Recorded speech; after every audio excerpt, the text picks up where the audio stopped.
Supreme court of Pakistan से बड़ी अहम खबर आई कि supreme court review of judgments and orders act 2023 को सुप्रीम कोर्ट ऑफ पाकिस्तान के 3 रुकनी बेंच ने कलअदम करार दे दिया है। 19 जून को फैसला महफूज हुआ था। चीफ जस्टिस ऑफ पाकिस्तान इस फैसले को पहले भी सुना सकते थे, लेकिन इंतजार किया गया कि जब पीडीएम हुकूमत की मुद्दत खत्म होगी या असम्बली तहलील होगी, जिस वक्त पार्लियामान एक्शन में नहीं होगी, तो उस वक्त इस केस का फैसला सुनाया जाएगा। ये review of judgments and orders act की कुल 7 शिकें हैं। नून लीग ठीक कहती है कि वो अपने कायद को वापस नहीं आने देंगे।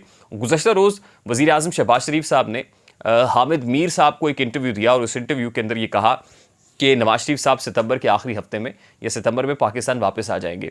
अस्सलाम वालेकुम मेरे सादा से पाकिस्तानियों, मेरा नाम रेहान तारिक है और आप मेरा यूट्यूब चैनल और फेसबुक पेज देख रहे हैं। आज सुप्रीम कोर्ट ऑफ पाकिस्तान से बड़ी अहम खबर आई कि supreme court review of judgments and orders act 2023 को सुप्रीम कोर्ट ऑफ पाकिस्तान के 3 रुकनी बेंच ने कलअदम करार दे दिया है। ये वही केस है जिसका फैसला 19 जून को महफूज किया गया था। Chief justice of Pakistan justice Umar Ata Bandial की सरबराही में 3 रुकनी बेंच था, जिसमें जस्टिस एजाजुल हसन, अजबर रवायत और जस्टिस याया आफरीदी मौजूद थे। और 3 रुकनी इस बेंच ने इस बेसिस के ऊपर के supreme court review of judgments and orders act गैर आइनी है, इसको कलअदम करार दे दिया और कहा यह गया है कि तफसीली फैसला और तफसीली वजूहात बाद में जारी की जाएंगी। इसके बाद एक नई बहस शुरू हो गई है, लेकिन इंपॉर्टेंट चीज़ यह है कि review of judgments and orders act 2023 को सुप्रीम कोर्ट ऑफ पाकिस्तान ने जिस अंदाज में कलअदम करार दिया, यानी जो वक्त का इंतखाब किया गया इस जजमेंट को सुनाने के लिए, 19 जून को फैसला महफूज हुआ था।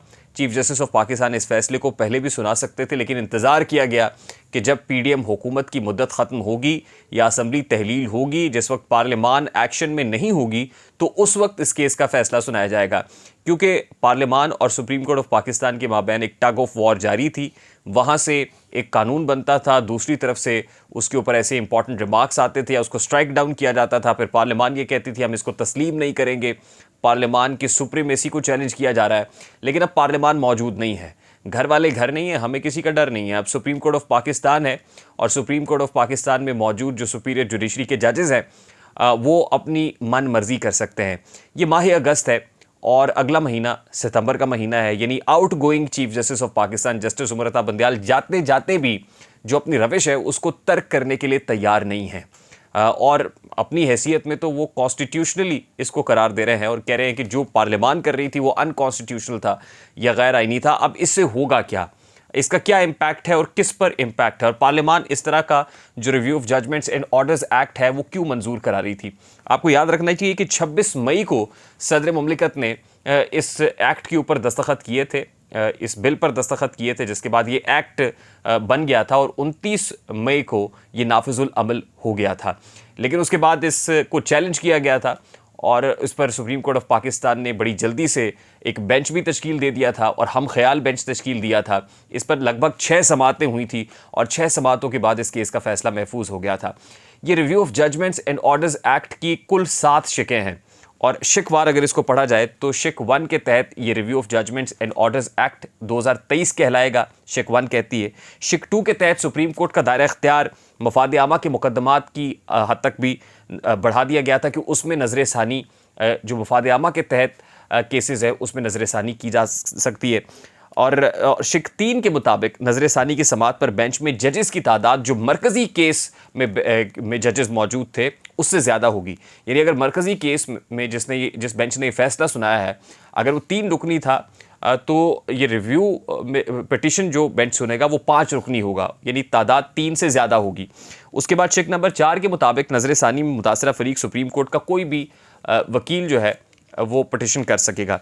शिक नंबर 5 के तहत एक्ट का इतलाक आर्टिकल 184(3) के तहत जो पिछले तमाम मुकदमात है, यानी इस एक्ट से पहले के जितने मुकदमात है उस पर भी होगा, यानी प्रोस्पेक्टिव नहीं बल्कि रेट्रोस्पेक्टिव भी जो है इसका असर देखा गया था। फिर शिक 5 के मुताबिक मुतासरा फरीक एक्ट के इतलाक के 60 दिनों में अपील दायर कर सकेगा, यानी जब ये review of judgments and orders act 29 मई को बन गया तो उसके 60 रोज़ के बाद तक मुतासरा फरीक को ये एंटाइटलमेंट दी गई थी कि वो अपील कर सकता है या जो भी फैसला आएगा इसके तहत उस फैसले के 60 दिनों के अंदर अंदर अपील हो सकती है। शिक नंबर 7 के मुताबिक एक्ट का इतलाक मिलते जुलते कानून, ज़ाब्ते या अदालती नज़ीर के बावजूद हर सूरत होगा और सुप्रीम कोर्ट ने तमाम फरीकैन को सुनकर 2 माह कबल ये फैसला महफूज किया था, जिस फैसले को आज सुना दिया गया है। और जो इब्तदाई फ़ैसला है, ये शॉर्ट ऑर्डर है, उसके अंदर तो ये बताया गया है कि ये इंतहाई गैर आइनी था। इससे ज़्यादा कोई बात नहीं की गई। तफसीली फ़ैसला आएगा तो यकीनन इस फ़ैसले की ग्राउंड्स भी सामने आ जाएंगी, लेकिन बादी नज़र में ये फ़ैसला सुनाने के लिए जो वक्त मुंतखब किया गया है वो वक्त इसलिए इम्पॉर्टेंट है कि अब पार्लियामान इन एक्शन नहीं है, पार्लियामान मौजूद नहीं है। अब देखना यह है कि review of judgments and orders act को कलअदम करार देने का नुकसान किसको होगा, फ़ायदा किसको हो रहा था। बज़ाहिर तो फ़ायदा पाकिस्तान मुस्लिम लीग नून के ताहयात कायद मियां नवाज शरीफ, उनके साथ साथ जहांगीर तरीन जिनको डिस्क्वालीफाई किया गया था, उनको फ़ायदा होता हुआ दिखाई दे रहा था। और ये जो डिस्क्वालिफिकेशंस थी ये दोनों सुप्रीम कोर्ट ऑफ पाकिस्तान से हुई थी। 184(3) की जुरिस्डिक्शन के तहत जो 100 मोटो नोटिस लिए गए थे उनके तहत हुई थी। और 100 मोटो नोटिस के अंदर कबाहत ये थी कि इस तरह के जितने केसेस में 184(3) की जुरिस्डिक्शन के तहत सुने जाते हैं उसमें अपील का हक जो मुतासर फरीक है उसको नहीं दिया जाता था। और ये सुप्रीम कोर्ट बार एसोसिएशन का भी मुतालबा था, लीगल फ्रेटर्निटी का भी था कि ये बुनियादी इंसानी हुकूक की खिलाफ वर्जी है कि आप मुतासर फरीक को अपील का हक या रिव्यू का हक ना दें। अब नवाज शरीफ साहब जिनके लिए ऑलरेडी इलेक्शन एक्ट में तब्दीली हो चुकी है और 62(1)(f) के तहत जो नाअहली है उसकी मुद्दत जो है, उसकी जो हद है वो 5 साल तक महदूद कर दी गई है कि नाअहली 5 साल तक होगी, आगे की कोई बात नहीं की गई। यानी 5 साल तक की नाअहली का वक्त, ये मुद्दत जो है नवाज शरीफ साहब पहले ही गुजार चुके हैं। यानी उनकी नाअहली जो 2018 में हुई थी अब अल्टीमेटली उसको 5 साल मुकम्मल हो गए हैं 2023 के अंदर। और 5 साल गुजारने के बाद, डिस्क्वालिफिकेशन की हद मुकम्मल करने के बाद अब वो क्वालिफाई तो करते हैं कि मुल्की सियासत में हिस्सा ले सकें, लेकिन उन पर केसेस ऑलरेडी मौजूद हैं। सबसे बड़ा केस अल अज़ीज़िया का है और फिर जो फ्लैगशिप रेफरेंस है वो भी है। तो इस केस के अंदर जो है नवाज शरीफ साहब को मरकज़ी मुल्ज़िम है इश्तिहारी भी करार दिए गए, अदालत की तरफ से मफरूर भी करार दिए गए। और नवाज शरीफ साहब के केसेस में जो एपलेट कोर्ट है जहां अपील हो सकती है वो इस्लामाबाद हाई कोर्ट है। इन केसेस के अंदर इस्लामाबाद हाई कोर्ट ने मरीम नवाज़ को तो रिलीफ दे दिया है। अब पाकिस्तान मुस्लिम लीग नून की जो लीगल टीम है उसकी राय ये है कि मियां नवाज शरीफ साहब को कोई पटिशन भी करने की ज़रूरत नहीं है, क्योंकि मरीम नवाज साहिबा भी उसी से निकली हैं। यानी उनकी जो सज़ा है वो इन्हीं केसेस के अंदर इस्लामाबाद हाई कोर्ट से ख़त्म हुई है।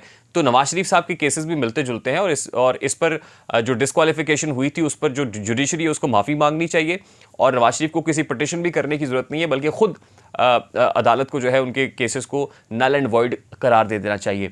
लेकिन जाहिर है कानून तो यही कहता है, कायदा यही कहता है कि उनको पटिशन लेकर जानी पड़ेगी और पटिशन लेके जाएंगे, कोई बेंच इस केस को के लिए फ़िक्स होगा, वो समाअत करेगा तो फिर ही फैसला सुनाया जा सकता है। लेकिन आज जिस तरह से सुप्रीम कोर्ट ऑफ पाकिस्तान ने इसको कलअदम करार दिया है उससे वो नैरेटिव जो पाकिस्तान मुस्लिम लीग नून का है कि अदालत सहूलतकारी कर रही है और वो सहूलतकारी चेयरमैन पीटीआई के लिए है और जब तक ये अदालती सेटअप मौजूद है नवाज शरीफ साहब पाकिस्तान नहीं आ सकते, तो इस बयानिए को खासी तकवीयत मिलती है। इससे तो जाहिर होता है कि जब तक उमर अता बंदियाल साहब सुपीरियर जुडिशरी में बतौर चीफ जस्टिस ऑफ पाकिस्तान बैठे हुए हैं, उनके हम ख्याल जजेस बैठे हुए हैं, तब तक नून लीग ठीक कहती है कि वो अपने कायद को वापस नहीं आने देंगे। गुज़श्ता रोज़ वज़ीर आज़म शहबाज शरीफ साहब ने हामिद मीर साहब को एक इंटरव्यू दिया और उस इंटरव्यू के अंदर ये कहा कि नवाज शरीफ साहब सितंबर के आखिरी हफ्ते में या सितंबर में पाकिस्तान वापस आ जाएंगे। अब सितंबर इसलिए अहम है कि 16 सितंबर को उमर अता बंदियाल साहब अपने ओहदे की मियाद मुकम्मल कर लेंगे और उसके बाद जस्टिस काजी फायजी साहब बतौर चीफ जस्टिस ऑफ पाकिस्तान अपने ओहदे का हल्फ उठा लेंगे। तो इसका मतलब ये कहने का ये है कि उमर अता बंदियाल क्योंकि नहीं होगा, सहूलतकारी ख़त्म हो जाएगी, तो उसके बाद मियां नवाज शरीफ की वापसी आसान हो जाएगी। लेकिन इसका कतन ये मतलब नहीं है कि जस्टिस काजी फाइज ईसा आएंगे तो अनकॉन्स्टिट्यूशनली भी मियां नवाज शरीफ को रिलीफ मिल जाएगा। नून लीग को ये भी सोचना चाहिए कि उसके लिए उन्हें कानूनी रास्ता ही इख्तियार करना पड़ेगा। और अगर मियां नवाज शरीफ साहब उस वक्त भी पाकिस्तान वापस आएंगे तो उनका जो ठिकाना है वो जेल होगा। वो जहाँ से जेल से गए थे, PIC गए थे, PIC से टेस्ट हुए थे, हुकूमती टीम ने टेस्ट तैयार किए थे, मेडिकल टीम ने, और उन रिपोर्ट्स की ग्राउंड्स पर उनको बाहर भेजा गया था। तो मामला वहीं से शुरू होगा, वहाँ आएंगे, अपने आप को सरेंडर करेंगे कानून के सामने, फिर एक कानूनी जंग शुरू होगी। अब इस हवाले से कल वज़ीर आज़म पाकिस्तान ने वाज़ेह किया है कि कानूनी मैदान में वो जंग लड़ने के लिए तैयार हैं, वो भागेंगे नहीं। तो लग ये रहा है कि नून लीग को ये ख्याल हो चुका है, गुमान ये है कि जिस वक्त जस्टिस काजी फाइज आएंगे तो सहूलतकारी ख़त्म होगी, कानूनी तौर पर जंग लड़ना आसान हो जाएगा, पॉलिटिकल विक्टिमाइजेशन का सामना उनको नहीं करना पड़ेगा। तो अब जबकि शहबाज शरीफ साहब ये कह रहे हैं कि सितंबर में मियां साहब वापस आ जाएंगे, तो देखना यह है कि सितंबर में भी वो वापस आ पाएंगे या वापस नहीं आ सकेंगे। क्योंकि इस वक्त एक जो तासुर शहबाज शरीफ साहब देने की कोशिश करते हैं वो ये है कि नून लीग इस्टेब्लिशमेंट का दस्ते रास्त है या इस्टेब्लिशमेंट का दस्ते शफकत इस वक्त पाकिस्तान मुस्लिम लीग नून पर है।